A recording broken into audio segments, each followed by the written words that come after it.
I don't know. I was wondering. Hello there. Are you Sneako? Yeah. It's good to meet you.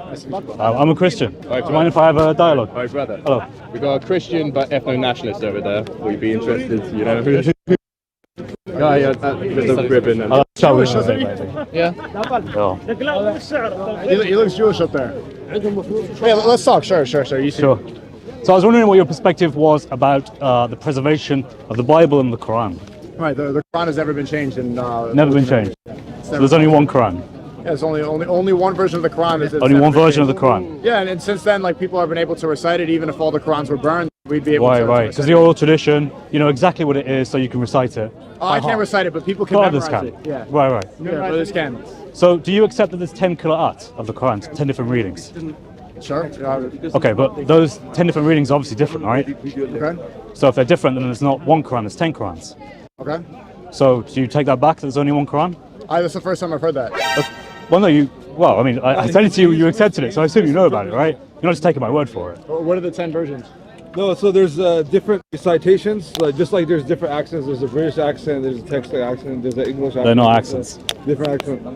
Who are you gonna believe, a Muslim or a Christian? So really? Is that what it boils down to? Just believe. The difference between the qira'at? Yeah, of course. So there's a famous one. Muhammad Hijab will tell you this. I had a chat with him about it. So you have in Surah Al-Fatiha, you have ayah 4. I think it's ayah 4. It's ayah 4, right? Yeah. So Maliki Umadin or Maliki Umadin, owner or king in Arabic. They're two different words. So if you want to read up about this, you can get a book called the 10 Qira'at of the Noble Quran by Dr. Fidel Suleiman, who worked for the Bridges Foundation in Cairo, which is a Dawah Institute. And he's wrote a book about it, where he translates the Quran into English, but not just in one reading, he does it for all 10. So you can read the differences in the Quran for all different 10 valid readings according to Islamic scholars. Great. Cool. So do you accept then that the Quran is not perfectly preserved? Because no, I'll read that book and I'll see if that's the case. It's the first time I've heard that. Okay. Well, all right. I think you can see the point that the Quran isn't perfectly preserved, as far as I'm concerned. Okay. That's according to you. Well, that's according to the scholars I quoted. I mean, you can ask Muhammad Hijab, he has the same view. Because the question is, which one is divinely revealed? Well, it gets a bit more complicated because there's supposed to be 7 aluf. Also, keep in mind that you guys are Christians. You guys misinterpret everything. Okay. So that's called ad hominem. Why would we that's take called your ad hominem. That's not. You think a man is God? That's ad hominem. Ad hominem. Calm down. No need to attack someone. No, I mean, it's just ad hominem. Ad hominem means against them. It's a fallacy that people use in debate when they can't actually address the point. I'm having a conversation. So let's address the point. So according to Islamic Sunnah, the Hadith, Muhammad says there is 7 viable different ways that you can recite the Quran. They're called the aruf. I can get the Hadith, it's Sahih al-Bukhari and others as well. So that must mean there are 7 ways of reciting the Quran. But according to your scholars, there's 10. How did that happen? That was the first time I'm hearing that. That's interesting. Yeah. You should look it up.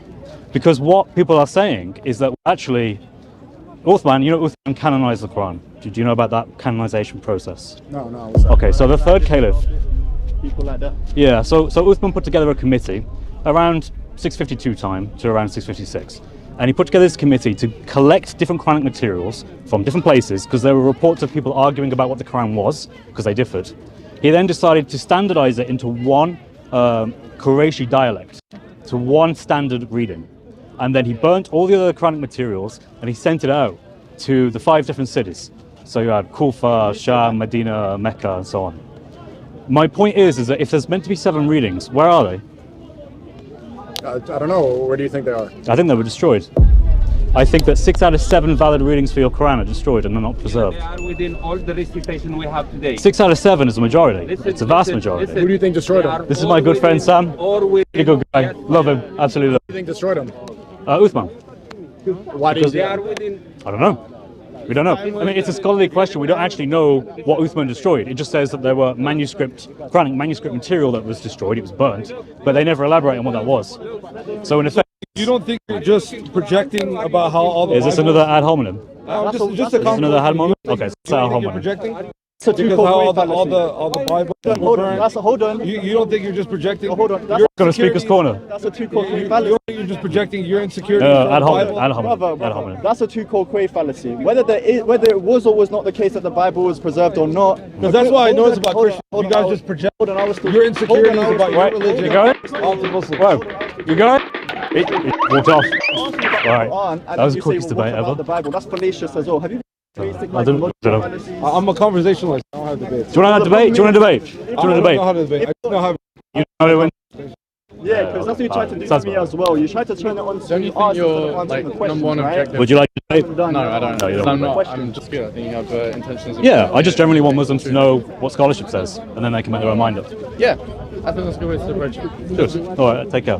Well, that was a lot shorter than I was expecting. I was expecting something longer than that.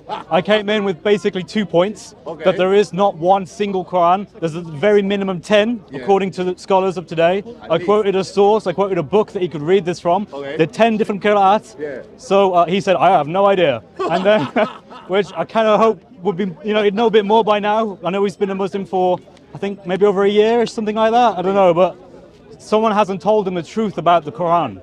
He's been told, and he told me straight at the beginning, there is one perfectly preserved Quran. But when I said, actually, here's some evidence to the contrary, it all fell apart, which is a shame, really. I hope that Sneako actually goes back and looks at these claims and does his own study of the evidence, because the evidence is overwhelming, and it comes from Islamic scholars. That's the funny thing. I'm quoting him, Islamic scholars, and he's like, well, I don't want to know this, and then he leaves. He walks away, which is a shame. Muslims cannot defend their doctrine of perfect preservation. It is a falsehood. It is evident. And I then brought up the point about the aruf, the fact that there's meant to be 7 acceptable modes of the Quran. Where are they? No one knows where they are. They've gone missing. 6 out of 7 different variants of the Quran have gone, which seems a bit bad to me. But hey, hopefully Sneako can go look that up and find out more for himself. And hopefully this will be the first step into leading him back to Christ. Have a genuine faith with Christ, to have truth with you and not be fighting against truth like the Muslims are today. Sneako, I hope sincerely you do come to Christ. It would be better than succeeding in falsehood that Islam is. So God bless you all. Come to Christ. Have a great day. God bless. Thank you, Iceman.